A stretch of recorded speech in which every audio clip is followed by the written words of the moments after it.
यहाँ तो उन्होंने अयोध्या को लंका बना दिया। अंधेर नगरी चौपट राज वाला काम चल रहा था, हार सामने दिख रही है, तभी ऐसी चीजें की जा रही हैं। वो बीजेपी से हजम नहीं हो रहा है। वोट के लिए मैं जनता के पास नहीं, वोट के लिए मुझे ढूंढे वो। तो जैसा कि हम आपको बार बार बता रहे हैं, वीके न्यूज इस वक्त मध्य प्रदेश में है और मध्य प्रदेश की हर विधानसभा का हाल आपको बता रहा है। मध्य प्रदेश के इंदौर शहर में इस वक्त हम हैं विधानसभा 4 में, जहां मेरे साथ मौजूद है एक सरल स्वभाव के ऐसे प्रत्याशी जिनके बारे में कहा जाता है कि वो आसानी से उपलब्ध होते हैं। और हमने आज इंदौर की जितनी भी विधानसभाओं में शिरकत की है, हर जगह जनता का सिर्फ एक ही आरोप था कि उनके नेता आते हैं, मिलते हैं और फिर चुनाव में ही अपनी शक्ल दिखाते हैं। तो आइए हम बात करते हैं राजा मांधवानी जी से। नमस्ते, आपका बहुत बहुत स्वागत है वीके न्यूज़ पे। धन्यवाद, बहुत बहुत धन्यवाद। राजा जी, जिस सीट से आप लड़ रहे हैं, इस सीट से लड़ने के लिए दिल में भी बहुत दम होना जरूरी है। कैसे आपने इस सीट को स्वीकार किया? बिल्कुल, दम भी है, दर्द भी है। दम तो बहुत है, हम सब चीज़ें सोच के आए हैं कि यहाँ पे जनता के साथ क्या क्या हो रहा है। आखिर किसी ने तो घंटी बांधनी थी, कोई किसी को तो आगे आगे आना था। तो जब हमें कांग्रेस तरफ से ऑफ़र हुई तो हमने भी निश्चय किया कि इस बार ये हम घंटी हम बांधते हैं। बोल रहे थे घंटी कौन बांधे, क्योंकि 30-35 साल से बीजेपी जीती आ रही है।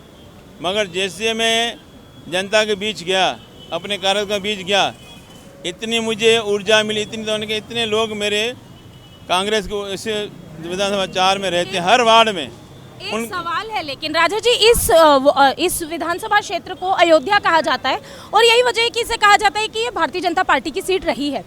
अयोध्या में कांग्रेस का झंडा लेकर चुनाव लड़ना, और मैं आपको एक बात ज़रूर बताना चाहूँगी क्योंकि मेरे दर्शक जो हैं वो पूरे भारत के दर्शक हैं, सिर्फ इंदौर के नहीं हैं, तो उन्हें ये बताना बेहद ज़रूरी है कि हम जिस विधानसभा क्षेत्र में खड़े हैं ये हिंदू बाहुल्य क्षेत्र है, ये इसे अयोध्या कहा जाता है। और राजा मांधवानी जी ने जो हिम्मत की है उसे इसलिए दाद देनी चाहिए क्योंकि लगातार 35 सालों से यहाँ पर भारतीय जनता पार्टी के ही प्रत्याशी हैं और आज तक जो भी आया उन्होंने कभी इतनी अपनी चुनाव प्रचार भी नहीं किया और जनता के बीच जाने की कोशिश भी नहीं की कांग्रेस से। तो आप पहले ऐसे प्रत्याशी हैं जो हर घर पहुंच रहे हैं। देखिए, पहले आपने अयोध्या की बात करी। अयोध्या श्री राम भगवान को हम भी मानते हैं, हम भी हिंदू हैं। श्री राम भगवान किसी एक पार्टी का नहीं है। दूसरा, अयोध्या का मतलब क्या है? हमारे श्री राम भगवान ने छोटी सी बात का वचन की वजह से 14 साल वनवास काटा, जहाँ पे अन्याय के खिलाफ हमेशा लड़ते रहे, अपने बीवी बच्चों से दूर रहे। तो अयोध्या का मतलब जहाँ अन्याय नहीं हो, यहाँ तो अन्याय हो रहे हैं, उगाइयाँ हो रही है, वसूली है। कैसा अयोध्या है? और अयोध्या, मैं एक बार हर बार कहता हूँ, बगैर भव्य राम मंदिर के अयोध्या होता नहीं है, होती नहीं है। तो हम ये वायदा करते हैं जब हम आए तो इस विधानसभा 4 में एक भव्य राम मंदिर बना के इसको 80 अयोध्या बनाएंगे। यहाँ तो उन्होंने अयोध्या को लंका बना दिया है और लंका को हम ढाने निकले हैं। ये बहुत बड़ा आरोप लगाया है राजा जी ने, जो उन्होंने कहा है कि अयोध्या को भारतीय जनता पार्टी ने लंका बना दिया है। हम आपको बता दें, मालिनी गौड़ महापौर भी रही है और जब अभी हमने जनता से बात की तो जनता ने कहा कि नल तो दे दिए मालिनी गौड़ ने, लेकिन उसमें जल नहीं दिया है। जब अगर आप मान लीजिए आपने इस विधानसभा सीट पर अपना कब्जा किया और आप जीत जाते हैं, सबसे पहली वो चीज़ क्या होगी जो आप इस विधानसभा क्षेत्र की जनता को देंगे? सबसे पहले, जैसे आपने नल की बात करी, जल की बात, हम नल भी देंगे, जल भी देंगे। और साथ में हमने पूरा हम 4 नंबर विधानसभा का पूरा मास्टर प्लान अलग से बनाएंगे। हमें अभी बस्तियों में गया, यहाँ पे कोई सिस्टमेटिक कोई डेवलपमेंट ही नहीं है, अनप्लान सारा काम चल रहा है। नर्मदा वाले आते हैं, वो खोदते हैं, फिर ड्रेनेज अलग आते हैं, वो टेलीफोन अलग आते हैं। और यहाँ तक साथ में इन रोड के पीछे बस्तियाँ हैं, रोड इतना ऊपर है, बस्तियाँ नीचे हैं। ये कैसी डेवलपमेंट? उनका ख्याल रखा ही नहीं गया है कि भाई वो जो पानी, छोटा सा बारिश होती है तो वो पूरे डूब जाते हैं बेचारे। तो हम बहुत सारी विडम्बनाएँ, बहुत सारी गलतियाँ, सारा ऐसे अंधेर नगरी चौपट राज वाला काम चल रहा था। अभी हम आएंगे तो उसका मास्टर प्लान अलग बना के उनकी बस्तियों को ऊपर करके उनका पूरा सिस्टमेटिक, जैसे वो हमेशा इन तकलीफ से उनको निजात मिले। साथ में हर विधानसभा में हम विधायक प्रतिनिधि कार्यालय खोलेंगे जो कंप्यूटराइज रहेगा, जैसे हम चाहते हैं कि वहाँ वार्ड की समस्याएँ वार्ड में ही हल हो जाएँ। ये एक बहुत अच्छी बात कही है उन्होंने, क्योंकि अक्सर हम देखते हैं कि विधायक के पास तक पहुंचना लोगों के लिए मुश्किल हो जाता है, क्योंकि आज वो भले ही एक प्रत्याशी बनकर आपके घर तक आ रहे हैं, लेकिन विधायक बनने के बाद उन पर कई जिम्मेदारियां होती हैं और बहुत सारे तो ऐसे होते हैं जो अपने ऑफिस से भी नदारद होते हैं, जैसा कि आज हमने कई लोगों के मुँह से सुना। बहरहाल इस पर हम बाद में बात करेंगे। हम सवाल जब कर रहे हैं राजा जी से, तो एक सवाल और बनता है कि राजा जी, बार बार कहा जा रहा है कि मध्य प्रदेश में बहुत लंबे समय से जितने भी सर्वे आ रहे थे उनके मुताबिक कांग्रेस जो है वो फुल पावर के साथ इस बार बीजेपी को मात देकर और सत्ता में लौट रही थी। लेकिन उसके बाद कमलनाथ और दिग्विजय सिंह के बीच में दरार पड़ी, कुछ वीडियोस वायरल हुए जिन पे कहा गया कि अब इन दोनों की जो कपड़ा फाड़ लड़ाई है शायद इसका असर कई जगह दिखने भी लगा है। क्या आपको लगता है इंदौर विधानसभा में भी इसका असर पड़ेगा और इनकी जो लड़ाई है वो वाकई लड़ाई है या ये प्रायोजित है? ये सिर्फ प्रोपेगेंडा है, कोई लड़ाई नहीं। इस मरतबा क्या है, सारे कांग्रेस एकजुट हैं, तो वो बीजेपी से हजम नहीं हो रहा है। तो ये पुराने कोई बातें पुरानी निकाल के उनको दरार पैदा की जा रही है। हमारे 8 दिन पहले भी सब वीडियो आ गए थे कि कमलनाथ जी दिग्विजय सिंह साथ में बैठ के हर चीज़ एक एक चीज़ पे पूरी नज़र रखे हुए हैं। इस मरतबा 4-5 तरीके से सर्वे हुए हैं। 0 टॉलरेंस पे हमारी कांग्रेस पार्टी चल रही थी। राहुल गांधी के अलग सर्वे, कमलनाथ जी का अलग, दिग्विजय सिंह अलग, पार्टी का अलग, सब पूरा सिस्टम देख के फिर टिकटें इशू कर दिए। आप खुद देखें, बीजेपी हमेशा कांग्रेस के बाद में दी, इस मतलब कांग्रेस ने बाद में दी। पूरी कोई दरार नहीं है, सिर्फ प्रोपेगेंडा है। इनसे अच्छी चीज़ें बर्दाश्त नहीं हो रही। मैं जहाँ जहाँ गया हूँ ना, कोई विकास नाम की चीज़ ही नहीं है।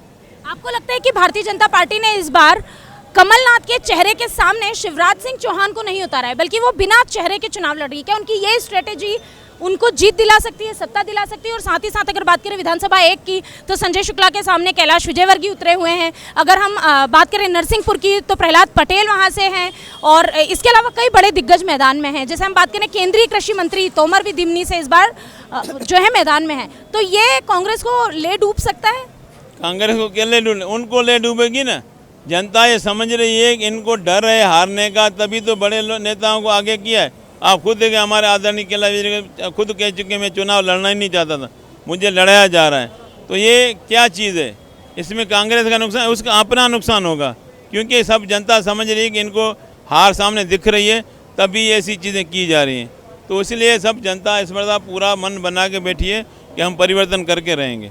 बहरहाल हम लौटते हैं विधानसभा 4 की ओर, क्योंकि विधानसभा 4 के प्रत्याशी हैं आप। विधानसभा 4 में वो कौन सा एक क्षेत्र है जिसके विकास आपकी नज़र में सबसे पहले है कि इसका विकास तो मुझे सबसे पहले करना होगा, क्योंकि अभी तक इसे अनदेखा किया गया है? देखिए, ऐसे तो हर क्षेत्रों में विकास की ज़रूरत है। हमारी बस्तियाँ जहाँ जहाँ वो क्षेत्र जो सबसे ज़्यादा अनदेखा, मगर मेन जो हमारे लाल बाग और दशहरा मैदान हमारे इस क्षेत्र की जान है। लाल बाग में बहुत सारे लोग गए होंगे जो यहाँ भी खड़े, तो लाल बाग आप कभी आप भी जाके देखें, हज़ारों लोग वॉक करते हैं, सैकड़ों लोग सुबह, मगर रोड पे करते हैं, जहाँ बसें भी चलती हैं, डंपर भी चलती हैं, टूलर भी चलती हैं, दोनों तरफ जगहें खाली पड़ी हैं, मगर इनके पास प्लान है ही नहीं। ठीक है, प्रांत विभाग का है, मगर हम उसमें सिर्फ गार्डन और जॉगिंग ट्रैक, योगा सेंटर तो बना सकते हैं ना। योगा की बातें तो ये बहुत करते हैं, मगर उनकी व्यवस्था कुछ नहीं। मैं आया पहले तो मैं उसी लाल बाग में उसका विस्तार कर जॉगिंग ट्रैक, गार्डन बना के, और साथ में एक तरफ से मैं बच्चों के लिए स्टेडियम बनवाऊंगा, क्योंकि हमारे बच्चे आजकल IPL में, ISL में बहुत रुचि रखते हैं, मगर उनको खेलने के मैदान ही नहीं है। मैं नेहरू स्टेडियम में कभी इलेक्शन वाले ले लेते हैं, कभी कोई ले लेता है, तो ये इधर में एक तरफ वो बना के, एक तरफ जॉगिंग ट्रैक, और फैमिली के लिए, लेडीज़ के लिए अलग से योगा सेंटर बनेंगे। बहुत सारे मेरे पास विजन्स हैं। मैं हर वार्ड में एक आदर्श क्लिनिक खोलूँगा और आदर्श स्कूल खोलूँगा, जहाँ पे लोग प्राइवेट से माहौल उनको मिले। और हमारे वार्ड में, हमारे विधानसभा में आंगनवाड़ियाँ बहुत हैं, उनकी बहुत दयनीय हालत है। इतने सारे, अब उधर तो हम बोलते हैं बच्चे हमारे भविष्य हैं, मगर बच्चे किस तरह पढ़ रहे हैं, न उनमें फर्नीचर है, न कोई उधर कोई शौचालय है, न कोई उनको सुकून सौदा ही नहीं है, वहाँ बेचारे पढ़ रहे हैं। ये हमारे ऐसा भविष्य, तो हम उसका विस्तार करेंगे। साथ में हमारे जो गरीब लोग हैं, 500-1000 रुपये, हम लघु उद्योग सेंटर खोलेंगे, जैसे 500-1000 वो 1500 डेली वहीं कमा सकें, ये उपलब्ध कराएंगे। न हम उनको आत्मनिर्भर बनाना, न कि जाके 2-2 किलो चावल लेकर निर्भर बने। बहुत सारे हमारे विज़न हैं। आप इस मरतबा जनता भी पूरा मन बना चाहिए। मैं तो यहाँ तक बोलता हूँ, इतना विकास करूँगा 5 साल में, अगर मैं जीत के आता हूँ तो वोट के लिए मैं जनता के पास नहीं, वोट के लिए मुझे ढूंढें। वो ऐसा विस्तार करना चाहिए। हम, अब मुझे बोला जाता है राजनीति में अब नए समाज सेवा में तो आप पुराने, मैं राजनीति भी तो समाज सेवा ही है ना। जनता हमें अपनी समस्याओं के समाधान के लिए वोट देती है, वो कोई अलग चीज़ नहीं, तो इसलिए मैं लेकिन राजा जी, नेता बनने के बाद कहाँ समाज सेवा हो पाती है? सब अपने अपने घरों में मौजूद होते हैं, सब अपने अपने बड़े बड़े फंक्शंस कराते हैं, उनकी गाड़ियों में हूटर लगे होते हैं। आम जनता के लिए कहाँ वक्त होता है एक नेता के पास? एक समाज सेवी हैं आप, तो आप सड़कों को नाप रहे हैं, लेकिन जिस दिन आप नेता बन जाएंगे आप नाप पाएंगे? बिल्कुल नापूंगा। यही तो प्रथाएं मैं चेंज करने हैं। मैं काफ़ी सारे विधायकों को भी चेंज करने की कोशिश करूँगा कि भाई हम बनने का, जनता ने हमें वोट काहे के लिए दिया है, न कि हम हूटर। ठीक है, गाड़ियाँ एक प्रोटोकॉल होता है, मगर पहले हमें उनकी समस्याओं के लिए ध्यान देना पड़ेगा। ये तो मैं अपना तो पूरा वायदा करता हूँ कि मैं हमेशा जनता के लिए आऊँ। और मैं यकीन करें, मैं राजनीति में, अभी आपके चैनल के सामने बोलना, राजनीति मेरा परिवार मन नहीं मान रहा था, तो मैंने सोचा कि यार ऐसा ईश्वर मौका दे रहा है। बड़े बड़े नाम थे जो 4 नंबर विधानसभा के लिए दावेदार भी थे, जिन्होंने पहले विरोध भी किया, बाद में आपके साथ आकर खड़े हुए, लेकिन आपको ही इसका टिकट दिया गया। इसकी एक वजह ये भी थी कि आप समाज सेवा के क्षेत्र में रहे हैं। देखिए, मैंने परिवार को कैसे मना लिया? तो परिवार को ये मनाया कि मैंने आखिर में जब नहीं माना, मैंने बोला मैं ऐसे मरना नहीं चाहता हूँ, मैं कुछ करके मरना। फिर उन्होंने बोला ठीक है यहाँ तक। फिर आप पार्टी की अभी जैसे बात करी कि पार्टी ने आपको कैसे दिया, पार्टी का सिस्टम रहता है। पार्टी, मैंने बताया, वो पूरा जीरो टॉलरेंस में थी, पूरा सर्वे किया, ये किया, सामाजिक समीकरण भी होते हैं, बहुत सारी चीज़ें सोचनी पड़ती हैं, वो सब सोच के मेरे को टिकट दिए। और मैं ये आश्वासन दिलाता हूँ, जिस तरह मुझे प्यार प्रेम हर तरह आशीर्वाद मिल रहा है, इस बार तो हाँ, ये 4 नंबर की सीट जीत के ही रहेंगे। ये थे हमारे साथ राजा मांधवानी जी, जिन्होंने एक बड़ी बात कही है कि वाकई नेता अपने प्रोटोकॉल को पालन करते करते ये भूल जाते हैं कि उन्हें नेता बनाने वाली आम जनता ही है। तो उन्होंने ये वादा किया है कि अगर वो विधायक बने, जो कि उनका दावा है कि वो बनेंगे ही, तो जनता कभी उन्हें भूल नहीं पाएगी, क्योंकि तब भी वो पैदल पैदल चलकर जनता के साथ अपना मिलना जुलना जारी रखेंगे। और हम आपको बता दें, वो समाज सेवी है, वो अपने समाज सेवा का कार्य जारी रहेंगे। बहरहाल अभी हम मौजूद हैं इंदौर की विधानसभा नंबर 4 में। हमने बात की कांग्रेस प्रत्याशी राजा मांधवानी जी से, और हम आपको बता रहे हैं मध्य प्रदेश की विधानसभा, हर विधानसभा क्षेत्र की छोटी से छोटी सच्चाई, हर बयान के पीछे की हकीकत। तो अगर आप जानना चाहते हैं कि मध्य प्रदेश में इतना हाई वोल्टेज ड्रामा क्यों चल रहा है, कहां चल रहा है और इसे कौन करवा रहा है, तो देखते रहिए VK news. VK news Madhya Pradesh Chhattisgarh, दिल बोलेगा, देश सुनेगा।